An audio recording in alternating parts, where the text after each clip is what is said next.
ಮೈಸೂರಿನ ಉದಯಗಿರಿಯಲ್ಲಿ ನಡೆದಿರುವಂತಹ ಗಲಭೆಗೆ ಸಂಬಂಧಪಟ್ಟಂತೆ ಪ್ರತಿಭಟನೆಯನ್ನ ಮಾಡೋದಕ್ಕೆ ಬಿಜೆಪಿಗರು ಮುಂದಾಗಿದ್ದಾರೆ. ಉದಯಗಿರಿ ಘಟನೆಯನ್ನ ಖಂಡಿಸಿ ಪ್ರತಿಭಟನೆಗೆ ಬಿಜೆಪಿ ಮುಂದಾಗಿದೆ. ಇನ್ನು ಪ್ರತಿಭಟನೆಗೆ ಅವಕಾಶವನ್ನ ಮೈಸೂರು ಪೊಲೀಸರು ನೀಡಿಲ್ಲ. ಹಾಗಾಗಿ ಅನುಮತಿಯನ್ನ ನೀಡುವಂತೆ ಬಿಜೆಪಿಯವರು ಕೋರ್ಟ್ ಮೊರೆ ಹೋಗಿದ್ದಾರೆ. ಹೈಕೋರ್ಟ್ನಲ್ಲಿ ಪ್ರತಿಭಟನೆಗೆ ಅವಕಾಶವನ್ನ ಕೋರಿ ಅರ್ಜಿಯನ್ನ ಸಲ್ಲಿಸಿದ್ದಾರೆ. ಇನ್ನು ಕೆಲವೇ ಕ್ಷಣದಲ್ಲಿ ಅನುಮತಿಯ ಬಗ್ಗೆ ಕೋರ್ಟ್ ನಿರ್ಧಾರವನ್ನ ಮಾಡುತ್ತೆ. ಹೀಗೆ ಮೂಡಾ ವಿರುದ್ಧ ಪಾದಯಾತ್ರೆಗೂ ಕೋರ್ಟ್ ಅನುಮತಿಯನ್ನ ಪಡೆದು ಪಾದಯಾತ್ರೆಯನ್ನ ಮಾಡಿತ್ತು ಬಿಜೆಪಿ. ಇದೀಗ ಹಿಂದೂಗಳ ರಕ್ಷಣೆ ಹಾಗೂ ಸರ್ಕಾರದ ನಡೆಯನ್ನ ಖಂಡಿಸಿ ಪ್ರತಿಭಟನೆಗೆ ನಿರ್ಧಾರವನ್ನ ಮಾಡಿದ್ದಾರೆ. ಹಾಗಾಗಿ ಪ್ರತಿಭಟನೆಗೆ ಅವಕಾಶವನ್ನ ನೀಡೋದಕ್ಕೆ, ಅನುಮತಿ ನೀಡೋದಕ್ಕೆ ಕೋರ್ಟ್ ಮೊರೆ ಹೋಗಿದ್ದಾರೆ ಬಿಜೆಪಿಯವರು. ಹಾಗಾಗಿ ಕೆಲವೇ ಕ್ಷಣಗಳಲ್ಲಿ ಅನುಮತಿಯ ಬಗ್ಗೆ ಕೋರ್ಟ್ ನಿರ್ಧಾರವನ್ನ ಮಾಡುತ್ತೆ. ಮೈಸೂರಿನಲ್ಲಿ ನಿಷೇಧಾಜ್ಞೆ ಜಾರಿ ಮಾಡಲಾಗಿದ್ದು, ಈ ನಡುವೆಯೂ ಪ್ರತಿಭಟನೆ ರ್ಯಾಲಿಗೆ ಸಿದ್ಧತೆಗಳು ನಡೆದಿವೆ. ಉದಯಗಿರಿ ಗಲಭೆ ಪ್ರಕರಣದ ಹಿನ್ನೆಲೆಯಲ್ಲಿ ಪರ ವಿರೋಧದ ಪ್ರತಿಭಟನೆ ರ್ಯಾಲಿಗೆ ಸಂಘಟನೆಗಳು ಒಂದು ರೀತಿ ತಯಾರಿಯನ್ನ ನಡೆಸಿಕೊಂಡಿದೆ.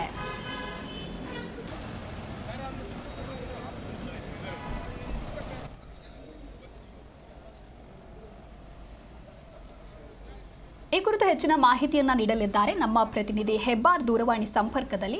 ಹೆಬ್ಬಾರ್, ಇನ್ನು ಮೈಸೂರಿನಲ್ಲಿ ನಡೆದ ಉದಯಗಿರಿ ಘಟನೆಗೆ ಸಂಬಂಧಪಟ್ಟಂತೆ ಇದನ್ನ ಖಂಡಿಸಿ ಪ್ರತಿಭಟನೆಗೆ ಒಂದು ಕಡೆ ಬಿಜೆಪಿಯವರು ಮುಂದಾಗ್ತಾ ಇದ್ದಾರೆ.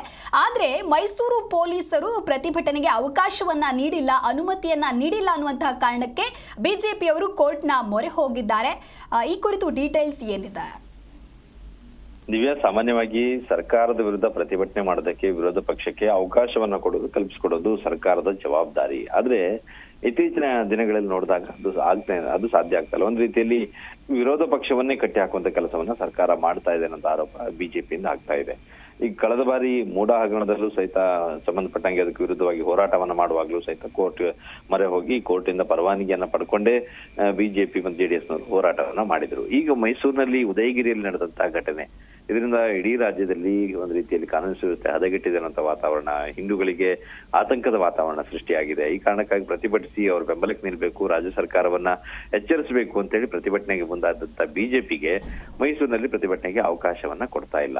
ಈ ಕಾರಣಕ್ಕಾಗಿ ಈಗ ಬಿಜೆಪಿಯವರು ಕೋರ್ಟ್ ಮೊರೆಯನ್ನ ಹೋಗಿದ್ದಾರೆ. ಕೋರ್ಟ್ನಿಂದ ಪರ್ಮಿಷನ್ ಅನ್ನು ತೆಗೆದುಕೊಂಡು ಪ್ರತಿಭಟನೆ ಮಾಡಿದ್ರೆ ಅವಾಗ ಸರ್ಕಾರ ಏನ್ ಮಾಡ್ಲಿಕ್ಕೂ ಸಾಧ್ಯ ಇಲ್ಲ, ಸೂಕ್ತ ಭದ್ರತೆಯನ್ನ ಒದಗಿಸಬೇಕು ಅಂತೇಳಿ ನ್ಯಾಯಾಲಯವೇ ಹೇಳುತ್ತೆ. ಕಳೆದ ಬಾರಿ ಯಾವ ರೀತಿಯಲ್ಲಿ ಹೇಳಿತ್ತೋ ಸೂಕ್ತ ಭದ್ರತೆಯನ್ನ ಒದಗಿಸಬೇಕು, ಮೈಸೂರಿಗೆ ಹೋಗಿ ಅಲ್ಲಿ ಪ್ರತಿಭಟನೆ ಮಾಡೋದಕ್ಕೆ ಎಲ್ಲ ರೀತಿಯಲ್ಲೂ ಕೂಡ ಅವಕಾಶವನ್ನು ನೀಡಬೇಕು ಅಂತೇಳಿ ಕೋರ್ಟ್ ಹೇಳಿದಾಗ ಸರ್ಕಾರ ಅದಕ್ಕೆ ಆವಾಗ ಎಚ್ಚೆತ್ತುಕೊಂಡು ಪರವಾನಗಿಯನ್ನ ನೀಡಿ ಅಥವಾ ಅದಕ್ಕೆ ಬೇಕಾದಂತ ಭದ್ರತೆಯನ್ನ ಒದಗಿಸಿತ್ತು. ಈಗ ಅದೇ ರೀತಿಯಲ್ಲಿ ಕೋರ್ಟ್ ನಿಂದನೇ ಇವರಿಗೆ ಸೂಚನೆಯನ್ನ ಕೊಡಿಸುವಂತ ಕೆಲಸವನ್ನ ಬಿಜೆಪಿ ಮಾಡ್ತಾ ಇದೆ.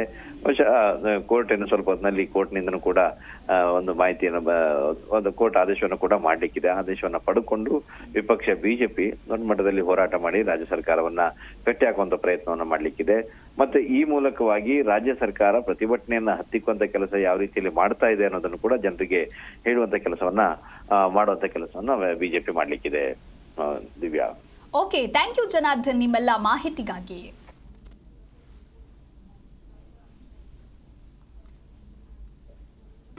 ಜಿ ಕನ್ನಡ ನ್ಯೂಸ್ ಈಗ ನಿಮ್ಮ ಮನೆಯಲ್ಲೇ ನೋಡಿ. ಎಲ್ಲ ಕೇಬಲ್ಗಳಲ್ಲಿ ಈಗ ಲಭ್ಯ. ನಿಮ್ಮ ನೆಚ್ಚಿನ ಜಿ ಕನ್ನಡ ನ್ಯೂಸ್ ಈಗ ಸನ್ ಡೈರೆಕ್ಟ್ ನಲ್ಲಿ number 292, Tata Play number 1664, Jio TV number 1334, NXT digital number 30, N cable number 30, city networks 51, U digital number 162, GTPL number 17, Rockline telecommunications number 42, Shri Basaveshwara cable number 168, rural cable network 60, Vinayaka digital 57, Abhishek cable 821, city channel 53, Siddeshwara cable network 57, ವಿ4 digital infotech 628, Surya digital networks 53, Gajanan digital number 836, Malnad infotech private limited number 56, Metrocast number 830, victory digital number 167ರಲ್ಲಿ ನೋಡಿ ಆನಂದಿಸಿ.